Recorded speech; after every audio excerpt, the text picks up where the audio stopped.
যশোর জেলার সাথে সড়ক পথে, রেলপথে এবং আকাশপথে যোগাযোগ করা সম্ভব। এর পাশাপাশি নৌপথেও যশোরের সাথে যোগাযোগ করা যায়। এ জেলাতে রয়েছে দেশের বৃহত্তম স্থলবন্দর বেনাপোল, যা ভারতের সাথে স্থলপথে বাণিজ্যের প্রধান মাধ্যম। এছাড়া 1941 সালে দ্বিতীয় বিশ্বযুদ্ধের সময় প্রতিষ্ঠিত যশোর বিমানবন্দর দেশের অন্যতম প্রাচীন ও ব্যস্ত বিমানবন্দর। এ জেলার অর্থনীতি এবং ঐতিহ্য সম্পর্কে কিছু গুরুত্বপূর্ণ তথ্য হলো, এ জেলার গদখালিকে ফুলের রাজধানী বলা হয়।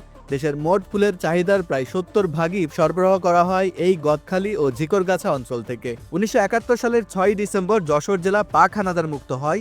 এটি ছিল মুক্তিযুদ্ধের প্রথম শত্রুমুক্ত জেলা এবং শত্রুমুক্ত হওয়ার পর বাংলাদেশের মাটিতে এখানেই প্রথম বিজয়ের পতাকা উত্তোলিত হয়েছিল। দেশের দক্ষিণ পশ্চিমাঞ্চলের অর্থনীতির প্রাণকেন্দ্র হলো অভয়নগরের নওয়াপাড়া। ভৈরব নদের তীরে অবস্থিত এই নওয়াপাড়া নদীবন্দর এবং শিল্প শহরটি সার, সিমেন্ট, কয়লা ও খাদ্যশস্য ব্যবসার জন্য বিখ্যাত। তথ্য প্রযুক্তি খাতে অবদানের স্বীকৃতিস্বরূপ এ জেলাকে দেশের প্রথম ডিজিটাল জেলা ঘোষণা করা হয়। এখানে রয়েছে বিশ্বমানের যশোর সফটওয়্যার টেকনোলজি পার্ক। এ জেলার মোটর পার্টস ও অটোমোবাইল বডি বিল্ডিং শিল্প দেশ জুড়ে সমাদৃত।